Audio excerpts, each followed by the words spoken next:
இது வானத்தின் வாசல். சந்தோஷமாய் மாறும் உங்கள் கவலைகள் கண்ணீர் எல்லாம் மறைந்து விடும். நன்றி டாடி, நன்றிப்பா. உங்கள் துக்கம் ஆமா, உங்கள் கவலைகள் கண்ணீர் எல்லாம் மறைந்து விடும். கிறிஸ்துவுக்குள் மிக பிரியமானவர்களே, உங்கள் யாவருக்கும் ஆண்டவரும் அருமை இரட்சகருமாகிய இயேசுவின் நாமத்திலே அன்பின் வாழ்த்துக்கள். உங்கள் சந்தோஷத்தின் நேர நிகழ்ச்சியை தொடர்ந்து பார்க்கிற உங்களை நான் இயேசுவின் நாமத்திலே வாழ்த்துகிறேன். இந்த நிகழ்ச்சியின் மூலமாக கர்த்தர் பெரிய காரியங்களை செய்து வருகிறதுக்காக நான் தேவனை துதிக்கிறேன். ஏராளமான ஜனங்கள் ஆண்டவருடைய வசனத்தை கேட்கவும் ஆறுதல் அடையவும் பலப்படவும் ஆண்டவர் இந்த நிகழ்ச்சியை ஒரு ஆசீர்வாதமாய் வைத்திருக்கிறதுக்காக கர்த்தருக்கு கோடான கோடி நன்றிகளை செலுத்துகிறேன். நீங்களும் உங்கள் ஜெபங்களில் இந்த ஊழியங்களை நீங்கள் நினைத்துக் கொள்ள வேண்டும். எங்களுடைய சபை நியூ இந்தியா சபை கன்னியாகுமரி மாவட்டம் குளச்சல் அருகாமையிலே கொட்டில்பாடு என்கிற பகுதியில் இருக்கிறது. இந்த சபைக்காக ஜெபிக்கணும். எங்களுடைய ஆராதனைகள் வெள்ளிக்கிழமை தோறும் காலை 10:30 முதல் 1 மணி வரைக்கும், ஞாயிற்றுக்கிழமை தோறும் காலை 10 மணி முதல் 12:30 வரைக்கும் ஆராதனைகள் நடைபெறுகிறது. நீங்கள் ஜெபியுங்கள், கர்த்தர் உங்களை ஆசீர்வதிப்பாராக. இந்த மீடியா ஊழியங்களுக்காக நீங்கள் ஜெபிக்கும்படி நான் உங்களை அன்பாய் கேட்டுக்கொள்கிறேன். கர்த்தருடைய நாமத்திற்கு மகிமை உண்டாகட்டும். நீங்கள் உங்களுக்காக ஏதாவது நாங்கள் ஜெபிக்க வேண்டும் என்று விரும்பினால் நீங்கள் எங்களுடைய வாட்ஸ்அப் நம்பர், திரையிலே தெரிகிற நம்பருக்கு நீங்கள் தொடர்பு கொள்ளுங்கள். உங்களுடைய ஜெப குறிப்புகளை அனுப்பி வையுங்கள். நாங்கள் உங்களுக்காக நிச்சயமாக ஜெபிப்போம். நன்மைகளை நீங்கள் பெற்றுக்கொள்ளும் பொழுது நீங்கள் அதையும் எங்களுக்கு தெரியப்படுத்தி தேவநாமத்தை மகிமைப்படுத்துங்கள். அன்பானவர்களே, இன்றைக்கு நான் உங்களுக்கு கொண்டு வந்திருக்கிற செய்தி ஒருவனால் ஏற்படக்கூடிய பாதிப்பு. செய்தியினுடைய தலைப்பு என்ன? ஒரு மனிதனால் ஏற்படக்கூடிய பெரிய பிரச்சனை, ஒரு மனிதனால் ஏற்படக்கூடிய பாதிப்பு என்கிற தலைப்பிலே நாம் ஆண்டவருடைய வசனத்தை தியானிக்க போகிறோம். ஒரு மனிதன் எப்படி ஒரு சமூகத்திற்கு அல்லது ஒரு பட்டணத்திற்கு அல்லது ஒரு தேசத்துக்கு தீமையை ஏற்படுத்துகிறவனாக மாறுகிறான் என்பதை குறித்து நாம் இந்த வசனத்திலே தியானிக்க போகிறோம். நம்முடைய வாழ்க்கையிலே அவர் இதுவரை ஆண்டவர் நம்மை நடத்தினார். என் அன்பு சகோதரா, என் அன்பு சகோதரி, ஏதோ ஒரு கவலையோட வருத்தத்தோட இது எப்படி நடக்க போகுது, என்ன செய்ய போறனோ, என்ன ஆகுமோ அப்படிங்கிற கலக்கத்தோடு நீங்க இருப்பீங்கன்னா இன்றைக்கு நான் உங்களுக்கு சொல்லுகிறேன், அவர் எபினேசர். நம்முடைய ஆண்டவர், அவருடைய நாமம் எபினேசர். எபினேசர் இதுவரை உதவி செய்தார், இனியும் உதவி செய்வார். இதுவரை நடத்தினார், இனியும் நடத்துவார். அவர் எபினேசர். அவர் ஜீவனோடு இருக்கிறார். அவர் ஆதியும் அந்தமும் அல்பாவும் ஒமேகாவுமாய் இருக்கிறார். இயேசு நான் மரித்தேன், ஆனாலும் சதா நாட்களிலும் ஜீவனோடு இருக்கிறேன். ஆகையால் தேவ பிள்ளைகளை, இதுவரை நம்மை நடத்தின ஆண்டவர் இனியும் அவர் நடத்த வல்லவராகவே அவர் இருக்கிறபடியால் நாம் ஒருவர் கூட சோர்ந்து போகக்கூடாது, தைரியமா இருக்கணும். கர்த்தர் நம்மை நடத்துவார். அவர் நல்ல எபினேசர். ஆமேன் சொல்லுங்க. நல்ல எபினேசர் நிச்சயமாய் நடத்துவார். இன்றைக்கும் ஏதோ ஒரு சோர்ந்து போன நிலைமையில, மன கவலையில நீங்க இருப்பீங்கன்னா நான் உங்களுக்கு சொல்லுகிறேன், இந்த ஆண்டவர் உங்களை எவ்வளவாய் நடத்தி வந்திருக்கிறார், எவ்வளவு அற்புதமாய் நடத்தி வந்திருக்கிறார்ல, எவ்வளவு ஆச்சரியமா நடத்தி வந்திருக்காருல்ல, இனியும் அவர் நடத்துவார், இனியும் நடத்துவார். இன்றைக்கும் ஏதோ ஒரு கவலையோட பாரத்தோட இந்த சத்தத்தை கேட்டுக்கொண்டிருக்கிற என் அன்பு சகோதரி, என் அன்பு சகோதரா, என் வாழ்க்கையில இந்த தேவன் நடத்துவார். எதுவரை நடத்துவார்? வேதம் சொல்லுகிறது, மரண பரியந்தம் நடத்துவார். மரண பரியந்தம் அவர் நம்மை நடத்துவார். நம்முடைய மரண பரியந்தம் நடத்துவார். மரணத்தோட கைவிட்டுருவாரானா இல்ல. அப்புறம் வேதம் சொல்லுது, ஜீவ தண்ணீர் ஊற்றண்டைக்கு நடத்துவார். மரணத்துக்கு பிறகு அவன் ஜீவ தண்ணீர் உள்ள ஊற்றண்டைக்கு அவர் நம்மை நடத்துவான். கைவிடவே மாட்டார். இந்த தேவன் நடத்தி கொண்டே இருப்பார், நடத்தி கொண்டே இருப்பார். அல்லேலூயா. இந்த தேவன் நம்மை நடத்துகிற தேவன், நம்மை நடத்துகிற நல்ல ஆண்டவர். ஆமென். அன்பானவர்களே, ஆகையால் நாம சோர்ந்து போகாமல் உறுதியாக இருப்போம். தேவன் நம்மை நடத்துவான். இன்றைக்கு நான் ஒரு சத்தியத்தை வேதத்திலிருந்து உங்களுக்கு சொல்ல வாஞ்சிக்கிறேன். ஒரு மனிதன் எப்படி ஒரு தேசத்திற்கு கெடுதலாக, ஒரு குடும்பத்திற்கு கெடுதலாக, ஒரு பட்டணத்துக்கு கெடுதலாக மாறுகிறான் என்பதை தியானிக்க போகிறோம். ஏன் நாம் இதை தியானிக்கிறோம்? நாம் நம்முடைய வாழ்க்கையில ஒரு தேசத்துக்கு பாதிப்பாக, ஒரு பட்டணத்துக்கு பாதிப்பாக, அல்லது நம்முடைய குடும்பத்திற்கு ஒரு பாதிப்பாக இருக்கக்கூடாது, ஆசீர்வாதமா இருக்க வேண்டும். இந்த வார்த்தையை கேட்கிற ஒவ்வொரு தேவ பிள்ளைகளும் நீங்கள் ஜெபித்துக் கொள்ளுங்கள். ஆண்டவரே, நான் என் தேசத்துக்கு ஆசீர்வாதமா இருக்க வேண்டும், நான் என் கிராமத்துக்கு ஆசீர்வாதமா இருக்க வேண்டும், நான் என் சபைக்கு ஆசீர்வாதமா இருக்க வேண்டும், நான் என் குடும்பத்திற்கு ஆசீர்வாதமா இருக்க வேண்டும். நான் ஒருபோதும் என் தேசத்துக்கோ, என் பட்டணத்துக்கோ, என் சபைக்கோ, என் குடும்பத்திற்கோ உபத்திரவமாக, வேதனையாக, கண்ணியாக இருந்து விடக்கூடாது. நான் என்னுடைய வாழ்க்கையில எப்பொழுதுமே ஆசீர்வாதமா இருக்க வேண்டும். பாருங்க, 2 சாமுவேலின் புஸ்தகம் 21வது அதிகாரம், 21வது அதிகாரத்தின் 1 முதல் 6 வரை உள்ள வசனங்களை நான் வாசிக்கிறேன். தாவீதின் நாட்களில் 3 வருஷம் ஓயாத பஞ்சம் உண்டாயிரு. தாவீது நாட்களில் 3 வருஷம் ஓயாத பஞ்சம். அப்பொழுது தாவீது கர்த்தருடைய சமூகத்திலே விசாரிக்கிறான். கர்த்தருடைய சமூகத்தில் விசாரிக்கிறான். தாவீது தேவனிடத்திலே விசாரிக்கக்கூடிய ஒரு மனிதன். இது ஒரு நல்ல ஒரு பழக்கம். நம்முடைய வாழ்க்கையில நமக்கு ஒரு எந்த சூழ்நிலையிலும், எந்த நிலையிலும் நாம தேவனிடத்துல விசாரிக்கிறவர்களாக இருக்கணும். இன்னைக்கு விசாரிக்க நிறைய காரியங்கள் உலகத்துல பிசாசினால் ஏற்படுத்தப்பட்டிருக்கு. அவங்கள்ட்ட விசாரிக்கலாமா, இவங்கள்ட்ட, அந்த ஆள்கிட்ட போலாமா, இங்க போலாமா, அவர்கிட்ட போலாமா, அவர்கிட்ட போய் கேட்கலாமா அப்படின்னு நிறைய காரியங்கள் இருக்குது. நம்ம இன்னைக்கு விசாரிக்க, கிறிஸ்தவர்கள் கூட அப்படிப்பட்ட இடங்களுக்கு போய் விசாரிக்கிறாங்க. எப்படி இருக்குமோ என் பிள்ளை எதிர்காலம் எப்படி இருக்குமோ, அவனுக்கு இதை எப்படி பாருங்க, அதே நேர காலம் அதை பாருங்க, இதை பாருங்க, வீட்டை பாருங்க, அந்த இதை இங்க வைக்கலாமா, அங்க வைக்கலாமா விசாரிக்கிறாங்க. எனக்கு ஐயா கொஞ்ச நாளாவே தொழில நஷ்டம், கொஞ்ச நாளாவே வியாபாரத்துல பிரச்சனை, கொஞ்ச நாளாவே குடும்பத்துல சமாதானம் இல்லை, இதுக்கு என்ன காரணம்னு சொல்லி இன்னைக்கு தேவ பிள்ளைகள் கூட எங்கெங்கயோ போய் விசாரித்து சிக்கிக் கொள்ளுகிறார்கள். எங்கெங்கயோ போய் உலகத்தானிடத்தில் விசாரித்து மாட்டிக்கொள்ளுகிறார்கள். இது ஒரு தேவ பிள்ளைகளுக்கு ஏற்ற சுபாவம் அல்ல. தேவ பிள்ளைகளுக்கு ஏற்ற சுபாவம் அல்ல. தேவ பிள்ளைகளின் சுபாவம் என்ன? அவர்கள் தேவனிடத்திலே விசாரிக்க வேண்டும். தேவனிடத்திலே விசாரிக்க வேண்டும். நமக்கு சரியாய் காரியத்தின் விளக்கி சொல்லக்கூடிய ஒரு ஆண்டவர் நமக்கு இருக்கிறார். அவர் பேசுகிற ஒரு தேவனாக நமக்கு இருக்கிறார். அவர் நிச்சயமா நமக்கு ஒரு ஆலோசனை கர்த்தர். தாவீது தன் தேசத்துல 3 வருடம் ஓயாத பஞ்சம், 3 வருடமா கொடிய பஞ்சம்.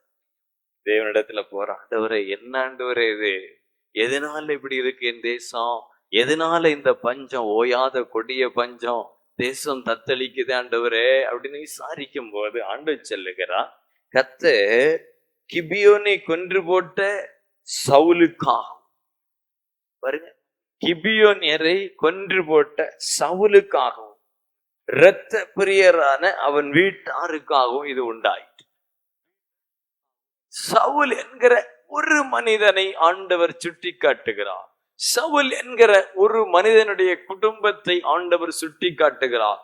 ஒட்டுமொத்த தேசத்திலும் பஞ்சம், ஒட்டுமொத்த தேசத்திலும் பஞ்சம்.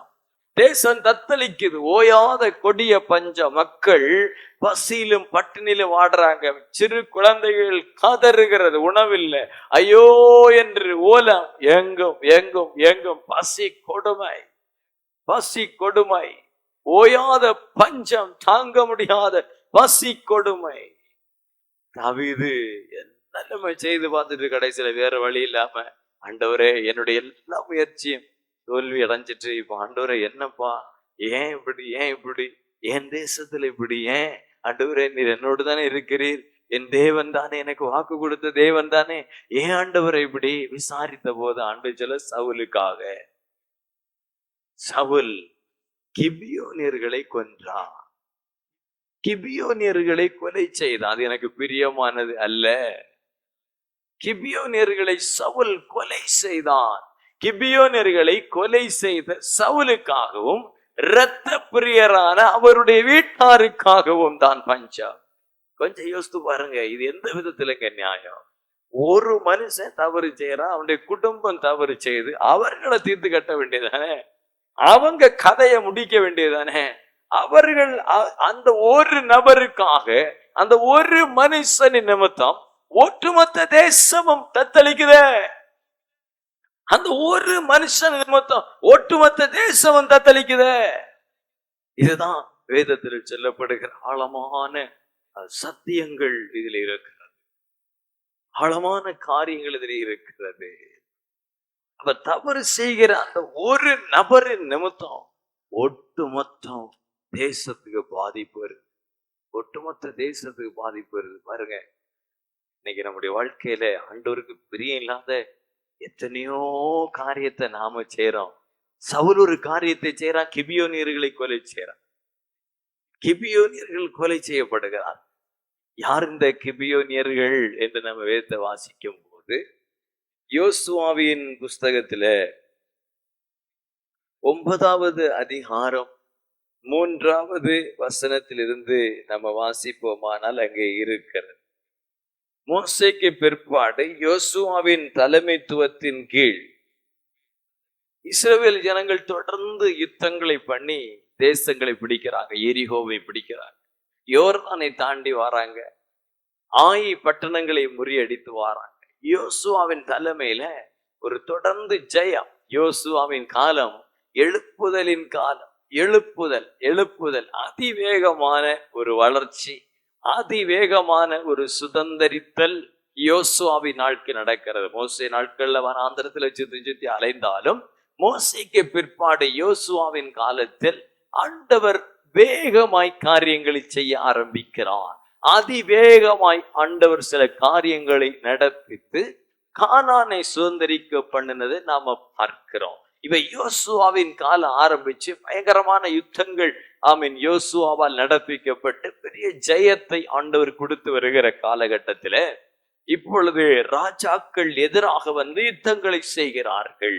ஆனால் இந்த யோசுவாவோடும் அவர்களுடைய சேனைகளோடும் யுத்தம் பண்ணுவதற்கு பயந்து, அவர்களோடு யுத்தம் பண்ணுவதற்கு பயந்து எரிகோவுக்கும் ஆயிக்கும் யோசுவா செய்ததை கிபியோனின் குடிகள் கேள்விப்பட்ட போது ஒரு தந்திரமான யோசனை பண்ணி தங்கள் ஸ்தானாதிபதிகளைப் போல காண்பித்து பழைய ரெட்டு பைகளையும் பீரலும் பொத்தலுமான பழைய திராட்சை துருத்திகளையும் தங்கள் கழுதைகளின் மேல் வைத்து பழுது பார்க்கப்பட்ட பழைய பாதரட்சைகளை தங்கள் கால்களில் போட்டு பழைய வஸ்திரங்களை உடுத்தி கொண்டார்கள். வழிக்கு அவர்கள் கொண்டு போன அப்பமெல்லாம் உலர்ந்தது, பூசணம் பூத்ததுமா இருந்தது. அவர்கள் கில்காலில் இருக்கிற பாளையத்துக்கு யோசுவாவிடத்தில் போய் அவனையும் இஸ்ரவேல் மனுஷரை நோக்கி, நாங்கள் தூர தேசத்திலிருந்து வந்திருக்கிறோம், எங்க கூட உடன்படிக்கை பண்ணு. நல்ல கவனிங்க, இந்த கிபியோனியர்கள் யோசுவாவோடு எதிர்த்து யுத்தம் பண்ண பயந்து, நிச்சயமா யோசுவாவை எதிர்த்து ஜெயிக்க முடியாதையா, நிச்சயமா கொன்னு போடுவார், நம்ம கதை முடிஞ்சிரும் அப்படிங்கிறத அறிந்து தந்திரமா ஒரு யோசனை பண்ணி நான் வெகு தூரத்துல இருந்து பிரயாணமா வாரோம். பாருங்க, அழுக்கு வஸ்திரம் எல்லாம் பழசாயிட்டு பழைய ட்ரெஸ்ஸ போட்டுட்டு பூசணம் பூத்த அப்பத்தை கையில எடுத்துட்டு கிழிஞ்ச செருப்பையும் போட்டுட்டு கிழிஞ்ச பையன் எடுத்துட்டு அங்க ரொம்ப தொலைவில் இருந்து வாரையா. வரும்ப ட்ரெஸ் நல்லா புதிய ட்ரெஸ்ஸா இருந்துச்சு, செருப்பு புதுசா இருந்தது. ரொம்ப தொலைவில் இருந்து உங்களை கேள்விப்பட்டு உங்க கூட கர்த்தர் இருக்கிறார் என்று உங்கள் மகத்துவங்களை, உங்கள் தேவனுடைய மகிமையை அறிந்து உங்களோடு கூட இருக்கலான்னு வந்திருக்கோம் ஐயா, எங்களை சேர்த்து கொள்ளுமாப்பா அப்படின்னு யோசுவாவிட்ட வந்து நிக்கிறாங்க. யோசுவா வெளி தோற்றத்தை பார்த்து, ஆமா பாவம், இவ்வளவு தொலைவில் இருந்தோம், உங்களை நாங்க நீ கொலை செய்ய மாட்டோம் ஐயா, உங்களோடு உடன்படிக்கை பண்ணுறோம். இஸ்ரவேலின் பிரபுக்கள் எல்லாம் வாக்கு கொடுக்கிறாங்க. யோசுவா ஆணையிடுகிறான், இவர்களோடு உடன்படிக்கை பண்ணுங்கள். அந்த பிரபுக்கள் எல்லாரும் உடன்படிக்கை, இனி உங்களை நாங்கள் கொலை செய்வதில்லை. உங்களை நாங்க உங்கள் ஜீவனுக்கு நாங்கள் எந்த ஆபத்தையும் ஏற்படுத்துவது இல்லை என்று உடன்படிக்கை பண்ணிக்கொள்ளுங்க. இப்ப சில நாட்கள் கழித்து இந்த கிபியோனியர்கள் தங்களுடைய சுயரூபத்தை காண்பிக்கிறார்கள். இன்னைக்கு உலகத்துல இப்படிதான் வேஷம் தரிக்கிற மனிதர்களும் அதிகம். என் அன்பு சகோதரா, என் அன்பு சகோதரி, மனிதனுடைய வெளி தோற்றத்தை கண்டு ஏமாந்துராத வாலிப மகனே, வாலிப மகளே, வெளி தோற்றத்தை கண்டு ஏமாந்துராத. அவர்களுடைய ஆசை வார்த்தைகளையும் அவர்களுடைய தந்திரமான வார்த்தைகளிலும் நீ மயங்கி விழுந்து விடாதே. அது உன்னை நரகத்திற்கு கொண்டு போயிரும், வஞ்சித்து கொண்டு போயிரும். அது உன்னை இழுத்து கொண்டு போகும். அடிக்கப்படுகிற ஆட்டை போல உன்னை கொண்டு போய் கடைச்சிடும், கதையை முடிச்சிடும். அவர்களுடைய வேஷம் இன்றைக்கு உலகத்துல மனிதர்கள் பிசாசினால் நிரப்பப்பட்டு வேஷந்தாரிகளாய் திரிந்து வேஷம் காண்பித்து யாரை வஞ்சிக்கலாம், யாரை விழத்தலாம், யாரை காலை அகப்படுத்தலான்னு சொல்லி ஒரு பெருங்கூட்டம் அலைஞ்சிட்டு இருக்குது. என் அன்பு தம்பி, ஜெபிக்கிற என் அன்பு சகோதரா, கர்த்தரை ஆராதிக்கிற என் சகோதரி, ரொம்ப ஞானமா நடந்து கொள்ள வேண்டும். ரொம்ப ஞானமா நடந்து கொள்ளணும். வேதம் சொல்லுது, அந்நிய நுகத்துல அவிசுவாசிகளோடு பிணைக்கப்பட்டிடக்கூடாது. ரொம்ப ஞானமா, ரொம்ப அன்பா சிலர் பேசுவாங்க. ரொம்ப அன்பா உடனே சில பிள்ளைகள் தாய் தகப்பனை கூட விட்டுட்டு அப்படிப்பட்ட மனிதர்கள் நம்புறாங்க. நல்லா தெரிஞ்சிடுங்க, உன் தாயை விட உன் தகப்பனை விட உன்னை நேசிப்பது போல அவன் நடிக்கிறான். ஏமாந்துராத. உலகத்தின் மற்ற யாரும் காட்டாத ஒரு பாசத்தை உன்னிடத்தில் காண்பிப்பது போல அவள் நடிக்கிறாள். ஏமாந்து விடாத. ரொம்ப ஜாக்கிரதையா இருக்கணும். நிறைய சகோதரர்கள் சில சகோதரிகளிடத்தில் வஞ்சிக்கப்படுறாங்க. திருமணமானவங்க, மனைவி, என் மனைவியை விட இவர் ரொம்ப பாசமா இருக்கிறார், என் மனைவியை விட இவர் ரொம்ப நேசிக்கிறார். அகப்பற்றாத. உன் விவாக மஞ்சம் அசுசிப்படாதிருப்பதாக என்று வேதம் சொல்லுது. ஒரே மனைவியை உடைய புருஷனாகவும் ஒரே புருஷனுடைய மனைவியாக ஒரு தேவ பிள்ளை தன் பரிசுத்தத்தை காத்து கொண்டு வாழணும். தேவனுடைய வருகை சமீபம். யார வஞ்சிக்கலாம், யார விழத்தலாம். சிலர் வேஷம் தரித்து கொண்டு மாயைகளை காண்பித்து சுற்றி திரிகிறாங்க. ஏமாந்துராதீங்க, வலையில் அகப்பற்றாதீங்க. யோசுவா கிபியோனியர்களுடைய அந்த வேஷத்தையும் அவங்க நாடகத்தையும் அவங்க நடிப்பையும் கண்டு அவர்களோடு ஏமாந்து போய் உடன்படிக்கை பண்ணி விட்டான். இப்ப தெரிஞ்சிட்டு இவங்க ஏமாத்துக்காரங்க, ஏமாத்திட்டாங்க. அப்படி இப்போ இந்த சூழ்நிலையில இஸ்ரவேலின் பிரபுக்கள் அவங்களை கொலை செய்யவும் முடியாது, விரட்டி அடிக்கவும் முடியாது. எங்க கூடவே அவங்களை வச்சிருப்போம்னு சொல்லிட்டோமே. அவ என்ன செய்ய? யோசுவா ஒரு காரியத்தை சொல்லுகிறார் பாருங்க. யோசுவா 9ஆம் அதிகாரம் 26-27. இப்பொழுது நீங்கள் சபிக்கப்பட்டவர்கள், என் தேவனுடைய ஆலயத்துக்கு விறகு வெட்டுகிறவர்களும் தண்ணீர் எடுக்கிறவர்களுமான பணிவிடைக்காரர்களாக இருப்பீர்கள். இந்த ஊழியம் உங்களை விட்டு நீங்க மாட்டாது என்று. அப்படியே யோசுவாவும் அவர்களும் செய்து இஸ்ரவேல் புத்திரர் அவர்களை கொன்று போடாதபடிக்கு அவர்களை இவர்கள் கைக்கு தப்புவித்தார். இந்நாள் மட்டும் இருக்கிறபடியே அந்நாளில் அவர்களை சபைக்கும் கர்த்தர் தெரிந்து கொள்ளும் இடத்தில் இருக்கும் அவருடைய பலிபீடத்துக்கும் விறகு வெட்டுகிறவர்களாகவும் தண்ணீர் எடுக்கிறவர்களுமாக மாற்றினார். விறகு வெட்டுறவங்களாகவும் தண்ணீர் எடுக்கிறவங்களாக மாற்றிவிட்டார். இவங்க வேலை என்ன? கிபியோனியர்கள் இஸ்ரேல் தேசத்தில் இருந்து கொண்டு தேவனுடைய ஆலயத்தில் பலிபீடத்துல பலியிடுவதற்கு தேவையான விறகுகளை வனாந்திரத்துல போய் காட்டுல போய் வெட்டி பறக்கி கொண்டு வந்து ஆலயத்துல கொண்டு வந்து வைக்கணும். ஆலயத்துக்கு தேவையான தண்ணீரை போய் ஆத்துல போய் எடுத்து கொண்டு வந்து வைக்கணும். இதுதான் வேலை. கிபியோனியர்களோட இஸ்ரவேலர்கள் உடன்படிக்கை பண்ணி அவர்களுக்கு ஒரு வேலையும் கொடுத்து தேவனுடைய ஆலயத்துக்கு அடுத்த தேவனுடைய ஊழியத்தை கொடுத்து அவர்களை தேவ ஆலயத்தின் ஊழியக்காரர்களாக மாற்றி வைக்கிற. ஆலயத்துல நீ தண்ணி எடுத்தாலும் சரி, விறகு பொறுக்கினாலும் சரி, வேதம் சொல்லுது ஊழியம்தான். நிறைய பேர் என்ன நினைக்கிறாங்கன்னா, ஸ்டேஜ்ல மைக்க பிடிச்சிட்டு நிக்கிறதுதான் ஊழியம். ஸ்டேஜ்ல மைக்க பிடிச்சு பாட்டு பாடுறதுதான் ஊழியம். ஸ்டேஜ்ல மைக்க பிடிச்சிட்டு பிரசங்கம் பண்ணதாக்க ஊழியம். ஆமா, அதுதான் ஊழியம்னு சில நினைச்சுறாங்க. அப்படி ஏதாவது தந்தா வருவோம். வேற ஏதாவது வேலைன்னா அது ஒண்ணும் செய்ய முடியாது. அதுதான் மக்களுடைய நிலைமை. வேற ஏதாவது பாய் போடு, பெஞ்ச போடு, சேர போடு, ஆலயத்தை சுத்தம் பண்ணு, வாகனம் ஓட்டு, சமையல் பண்ணு, ஆலயத்துக்கு அடுத்த தேவனுடைய ஊழியத்துக்கு அடுத்த மற்ற காரியங்களை செய். அது முடியாது. பிரசங்கம் பண்ண மைக்க தெரிவீங்களா? ஆறாவது நடத்த மைக்க தெரிவீங்களா? அதான் ஊழியம்னு சில நினைக்கிறாங்க. அதை செய்யதான் அதுதான் ஊழியம். இல்ல இல்ல, வேதம் சொல்லுது, ஆலயத்துல நீ தண்ணி கொண்டு வந்து வச்சால், ஆலயத்துக்கு தண்ணி எடுத்து கொண்டு வந்து வச்சாலும், ஆலயத்துக்கு தேவையான விறகுகளை காட்டுல போய் புறக்கி கொண்டு வந்து வச்சாலும், அதுவும் ஊழியமே. என் அப்பாவுக்கு செய்கிற ஊழியமே. அதை பரலோகத்தின் தேவன் கவனித்து கொண்டே இருக்கிறார். அதை பரலோகத்தின் தேவன் பார்த்து கொண்டே இருக்கிறார்.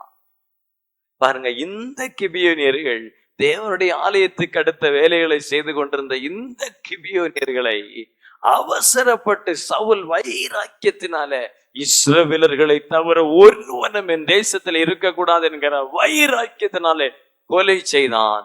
அவன் அறியல, வரலாறு தெரியல, யார் இந்த கிபியோனியர்கள், ஏன் நம்முடைய முற்பிதாக்கள் இவர்களை நம்மோடு வைத்திருந்தார்கள், எதுவும் தெரியாது. அவசரப்பட்ட வைராக்கியத்தில கொலை செய்தான். அவன் ஒருவனை நிமித்தம் தேசம் பாழாய் போயிற்று. சில வேண்டாத வைராக்கியங்கள் ஆபத்திலே கொண்டு போய் விடும். மத வைராக்கியங்கள், நான் கிறிஸ்தவனாக்கும் அப்படிங்கிற வைராக்கியம் உங்களை ஆபத்துக்குள்ளே கொண்டு போக, நான் இந்த ஜாதிக்காரனாக்கும் ஜாதி வைராக்கியம் உங்களை ஆபத்துக்குள்ளே கொண்டு போகும். வேண்டாத வைராக்கியங்கள் ஆபத்தை ஏற்படுத்தும். வசனத்தின்படியான வாழ்க்கை அவசியம். தேவனுக்கு பிரியமான ஒரு வாழ்க்கை அவசியம். வேண்டாத வைராக்கியங்களினால் தேசத்தை தீட்டுப்படுத்தாதிருங்கள். வேண்டாத வைராக்கியங்களினால் குடும்பத்தை பாழாக்காதிருங்கள். வேண்டாத வைராக்கியத்தினால் சபையை பாழாக்கிவிடக் கூடாது. சவுல் என்கிற ஒரு மனிதன் அவசரப்பட்டு கிபியோனியர்களை கொலை செய்து, கர்த்தர் பாருங்க, இந்த கிபியோனியர்களுக்காக இஸ்ரவேலர்கள் தேசத்தை 3 வருஷம் பட்டினில போட்டிருக்கிறார். கிபியோனியர்களுக்கு அப்படி என்ன விசேஷம்னா, தேவனுடைய ஆலயத்துல வேலை செய்து கொண்டிருந்தான். தேவனுடைய ஆலயத்துல வேலை செய்கிறவன் விசேஷமானவன். கர்த்தருக்கு ஊழியம் செய்யறவனுக்கும் ஊழியம் செய்யாதவனுக்கும் கர்த்தர் என்றைக்கும் ஒரு வித்தியாசத்தை காட்டிக்கொண்டே தான் இருப்பான். நீ கர்த்தருடைய ஆலயத்துல ஒரு வேலை செய்வேன்னா, கர்த்தருடைய ஆலயத்தின் பராமரிப்பில், கர்த்தருடைய ஊழியத்தில் ஏதோ ஒரு சிறிய காரியத்தை செய்தாலும், ஆலயத்தை சுத்தம் பண்ணி பாய் போட்டாலும், பரலோகத்தின் தேவன் அதை கணக்கில் வைத்து உங்களை மாத்திரமல்ல உங்கள் சந்ததியாய் அதற்குரிய பிரதிபலனை கொடுத்து கொண்டே இருப்பான். உங்களுக்கு விரோதமாய் ஒரு மனிதன் செயல்படுவான் என்றால் கர்த்தரே உங்களுக்கு நீதி உள்ள நியாயாதிபதியாக வெளிப்படுவான். தேவனுடைய ஆலயத்துல வேலை செய்ய மடிக்கவே கூடாது. தேவனுடைய ஆலயத்துல பிரயாசப்படுறதுல மடிக்கவே கூடாது. நான் மட்டும்தான் செய்யணுமா, அவ செய்தா என்ன, அவ செய்தா என்ன, டெய்லி நான் தான் பண்ணணுமா, அவங்க பண்ணனா என்ன அப்படிங்கிற எண்ணத்தோட எதையும் செய்யாதிருங்கள். ஸ்தோத்திரத்தோடு கூட கர்த்தருக்கு உண்மையை உழைச்சி எதை செய்தாலும் அதை முழு இருதயத்தோட கர்த்தருக்கு முழு மனதோட செய்து பாருங்க. உங்கள் சந்ததிகளை கர்த்தர் வாழ வைப்பான். உங்கள் பிள்ளைகளுக்காக கர்த்தர் வைராக்கியம் பாராட்டுவா. உங்களுக்காக கர்த்தர் பெரிய காரியங்களை செய்யும்படி எழுந்தருளுவா. ஆமா, சிலர் எல்லாம் நான் மட்டும் அவ செய்த அவன, நான் நேத்தை செய்த, இனி அவ செய்தா செய்யட்டு, இல்ல கடக்கட்டு அப்படி விட்டுருவாங்க. வைராக்கியம். கர்த்தருடைய ஆலயத்துல வேலை முறுமுறுத்துட்டே செய்யுது, எந்த பலனும் கொடுக்காது. என் அன்பு தேவனுடைய பிள்ளையே, உற்சாக மனதோடு கர்த்தருக்காய் பிரயாசப்படுங்கள். அதனுடைய பலன் மிகுதியாய் உங்கள் வாழ்க்கையிலே கடந்து வரும். பாருங்க, ஒரு மனிதன் சவுல் தவறு செய்கிறான், ஒட்டுமொத்த தேசம் பாதிக்கப்படுங்க. யோனா தேவன் அவன் நினைவுக்கு போய் சொன்ன போது அவன் தர்சீசுக்கு போறான். தர்சீசுக்கு போய் கப்பல் ஏறினான். அந்த கப்பல் இருந்த மற்றவங்க என்ன தவறு செய்தாங்க? ஒண்ணுமே செய்யல. ஆனா இந்த யோனாவின் நிமித்தம் ஒட்டுமொத்த கப்பலும் பாருங்க தண்ணியில முங்க போகுது. ஒட்டுமொத்த கப்பலுக்கு சேதம் வரப்போகுது. இப்ப கப்பலில் இருந்த மற்றவர்கள் எல்லாம் சீட்டு போட்டு பார்க்காங்க, யார் நம்மில் எவன் நிமித்தம் இந்த பிரச்சனை வருகிறது. பாருங்க, சீட்டு சரியா யோனா மேல விடுது. விசாரிக்கிறாங்க, நீ யாரு, எங்கிருந்து, என்ன என்ன விஷயம்? கர்த்தருடைய ஊழியக்காரன். கர்த்தரனை நினைவுக்கு போய் சொன்னா, நான் தர்சிசு போயிட்டு என்ன செய்தா இப்ப இந்த கொந்தளிப்பு அடங்கும்? என்ன தூக்கி கடல்ல போ. யோனாவை தூக்கி கடல்ல போட்டாங்க, கொந்தளிப்பு அடங்கி விட்டது. கொந்தளிப்பு அடக்கி விட்டது. என் அன்பு தேவனுடைய பிள்ளைகளே, ஒரு மனுஷன், ஒரு மனித நிமித்தம் கொந்தளிப்பு வருது. ஒரு மனுஷன், இஸ்ரவேலுடைய பாளையத்தை ஒரு மனிதன், ஆகான் என்கிற ஒரு மனிதன் பாழாக்கினான்.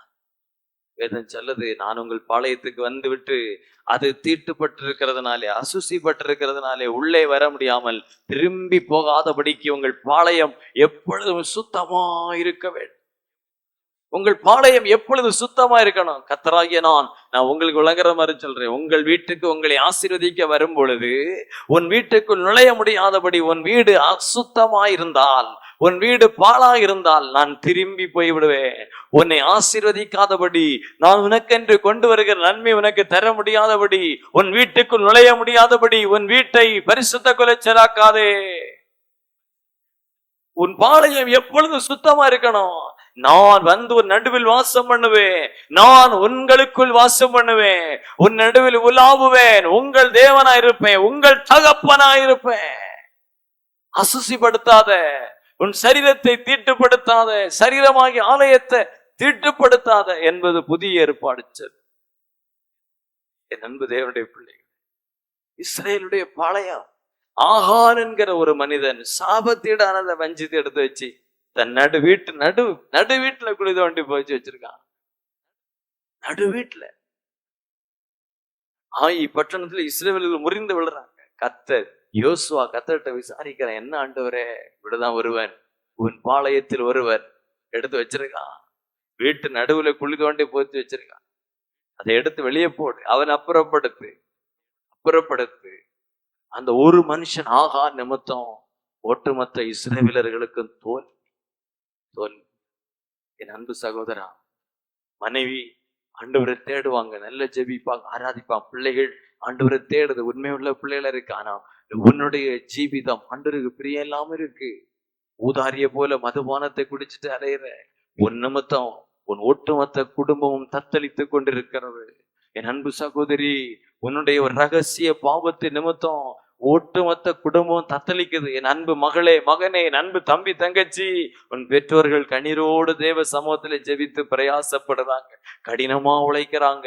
ஆனா நீ ரகசியமா செய்கிற பாவத்தின் நிமித்தம் உன் தகப்பனுடைய தொழில் பாதிக்கப்படுகிறது, உன் குடும்பத்தில் கலக்கம் உண்டாகிறது, நிம்மதி இல்லை, உன் வீட்டுக்குள் சமாதானம் இல்லை. உன் ஒருவனுடைய பாவம், உன் ஒருவனுடைய தவறு ஒட்டுமொத்தமாய் உன் குடும்பத்தை கலகத்துக்குள் ஆக்கி வச்சிருக்கு. உன்னுடைய ரகசிய பாவம், உன் ஒருவனுடைய தவறு ஒட்டுமொத்தமாய் உன்னை பாழாக்கி, உன் குடும்பத்தை பாழாக்கி இன்னைக்கு நடுத்தெரு வரைக்கும் கொண்டு வந்துட்டு. என் அன்பு சகோதரி, என் அன்பு சகோதரா, தம்பி, நீ மனம் திரும்பணும். உன் நிமித்தம் உன் குடும்பம் ஆசீர்வதிக்கப்படணுமே தவிர பாழாக கூடாது. உன் நிமித்தம் உன் சபை வளரணுமே தவிர குறுகி போக கூடாது. உன் நிமித்தம் தேசம் ஆசீர்வதிக்கப்படணுமே தவிர சபிக்கப்படக்கூடாது. உன் நிமித்தம் பட்டணம் அழிந்து விடக்கூடாது. உன் நிமித்தம் உன் பட்டணத்துக்கு ரட்சிப்பு வர வேண்டும். நீ யாராயிருக்கிறாய்? உன் குடும்பத்துக்கு ஆசீர்வாதத்தை கொண்டு வருகிறவனா, சாபத்தை கொண்டு வருகிறவனா? நீ யாராயிருக்கிறாய்? உன் தேசத்தில் எழுப்புதலை கொண்டு வருகிறவனா, அழிவை கொண்டு வருகிறவனா? நீ யாராயிருக்கிறாய்? உன் பட்டணத்துக்கு சேமத்தை கொண்டு வருகிறவனா, இல்லது ஆபத்தை ஏற்படுத்துகிறவனா? நீ யார் என்பதை இன்றைக்கு சிந்தித்துப்பா. என் நிமித்தம் தான், என்னாலதான் என் குடும்பத்தின் சமாதானம் கெட்டுகிறது. என் நிமித்தம், என்னால், என் பாவத்தினால் என் குடும்பம் பாழாய் போகுது என்பதை உணர்வா என்றால் தயவு செய்து மனம் திரும்பு. தயவு செய்து மனம் திரும்பு. இரவும் பகலும் கண்ணீர் வெடிக்கிறவன் தாயின் கண்ணீரை பார். இரவும் பகலும் அழுது புலம்புகிற ஒரு மனைவியின் ஜெபத்தை பார். இரவும் பகலும் தேவ சமூகத்தில் முழங்கால் நிற்கிற உன் தகப்பனின் ஜெபத்தை பார். அவனுடைய கண்ணீரை பார். உன் பிள்ளைகளின் அழுகுரலை பார். இதெல்லாம் பார்க்கிறாயே, உன் நிமித்தம் அத்தனையும் பாழாய் போகிறது. உன் நிமித்தம் ஆசீர்வாதம் தடைபட்டு நிற்கிறது. உன் நிமித்தம் நன்மைகள் வர முடியாமல் இருக்கிறது. இன்றைக்கு மனம் திரும்பு சகோதரா, இன்றைக்கு மனம் திரும்பு சகோதரி. உன் நிமித்தம் பாழாய் போகாமல் காத்துக்கொள். சாபத்தீடாக்கி விடாதே, அசசிப்பட வைத்து விடாதே, தேவன் திரும்பி போகும்படி செய்து விடாதே, தேவன் உன் நடுவில் உலாவ முடியாதபடி செய்து விடாதே, தேவன் உன் கூடாரத்தில் எழுந்திருட முடியாதபடி ஆக்கி விடாதே, தேவன் உன் சபையில் கிரியை செய்ய முடியாதபடி ஆக்கி விடாதே. கவனமாயில் ஜீவனுள்ள தேவனுடைய கரத்தில் வாழ்க்கையை ஒப்புக்கொடு. ஜெபிப்போமா. எங்கள் நல்ல ஆண்டவரே, இந்த மகிமையான வேலைக்காக நாங்கள் உமக்கு நன்றி சொல்லுவோம். அப்பா, ஒருவன் நிமித்தம் வரக்கூடிய ஆபத்து என்பதை குறித்து இன்றைக்கு வேதத்திலே தியானித்தோம். ஒரு சவுல் அவசரப்பட்டு செய்த ஒரு காரியம் எப்படி அவன் தேசத்துக்கு ஆபத்தை ஏற்படுத்தினது என்பதை பார்த்தோம். ஆண்டவரே, ஒரு யோனா, ஒரு ஆகான், இவர்களுடைய பாவத்தின் நிமித்தம் எப்படி அவர்கள் தேசம், அவள் பட்டணம் பாழாக்கப்பட்டது என்பதை பார்த்தோம். இன்றைக்கு உம்முடைய கிருபை உள்ள கரத்தில் ஒப்புக் கொடுக்கிறோம். என் நிமித்தம் என் குடும்பம் பாழாகாதபடி, என் நிமித்தம் என் தேசம் பாழாகாதபடி, என் நிமித்தம் என் பட்டணம் பாழாகாதபடி, பரலோகத்தின் நல்ல ஆண்டவரே, எங்கள் பரிசுத்தத்தை காத்துக்கொள்ள, ஓ எங்கள் ஜீவிதத்தை காத்துக்கொள்ள இது முதல் கிருபை தந்தருடும். இப்பொழுது ஜெபித்துக் கொண்டிருக்கிற ஒவ்வொரு பிள்ளைகளுக்காக ஜெபிக்கிறேன். பல்வேறு விதமான கண்ணீரோடு, வருத்தத்தோடு, வேதனைகளோடு, ஒரு கலங்கின இருதயத்தோடு, ஆண்டவரே என் வாழ்க்கையில் ஒரு விடுதலை வராதா, ஒரு மாற்றம் வராதா என்கிற ஒரு பெரிய எதிர்பார்ப்போடு இருக்கிற ஒவ்வொரு பிள்ளைகளுக்காக நான் ஜெபிக்கிறேன். தேவ இரக்கம், தேவ கிருபை ஒவ்வொருத்தருடைய வாழ்க்கையிலையும் வெளிப்படட்டும். நன்மை உண்டாகட்டும். ஆசீர்வதிங்கப்பா. இவர்களால் உண்டான எல்லா சாபமும், அசுத்தமும், வேதனைகளும், தடைகளும் இப்பொழுதே விலகி செல்லட்டும். இயேசுவின் நாமத்தில் ஜெபிக்கிறேன் நல்ல பிதாவே, ஆமே. அன்பானவர்களே, உங்கள் ஜீவிதத்தை சரிபடுத்துங்கள். உங்களை ஆராய்ந்து கொள்ளுங்கள். என்னால ஒரு ஆபத்து வருதா என்பதை ஆராய்ந்து உங்களை நிதானித்து மனம் திரும்ப வேண்டிய இடத்துல மனம் திரும்பி உங்களை சரிபடுத்துங்க. உங்களால் உங்கள் குடும்பம் ஆசீர்வதிக்கப்படும். ஒரு யோசேப்பு நிமித்தம் போர்த்திபாருடைய வீடு, குடும்பம் ஆசீர்வதிக்கப்பட்டது போல உங்கள் நிமித்தம் உங்கள் குடும்பம் ஆசீர்வதிக்கப்படும். கர்த்தர் உங்களை ஆசீர்வதிப்பாராக. ஆமென். உங்கள் துக்கம் சந்தோஷமாய் மாறும். உங்கள் கவலைகள் கண்ணீர் எல்லாம் மறைந்து விடும். நன்றி டாடி, நன்றிப்பா. உங்கள் துக்கம், ஆமா, உங்கள் கவலைகள் கண்ணீர் எல்லாம்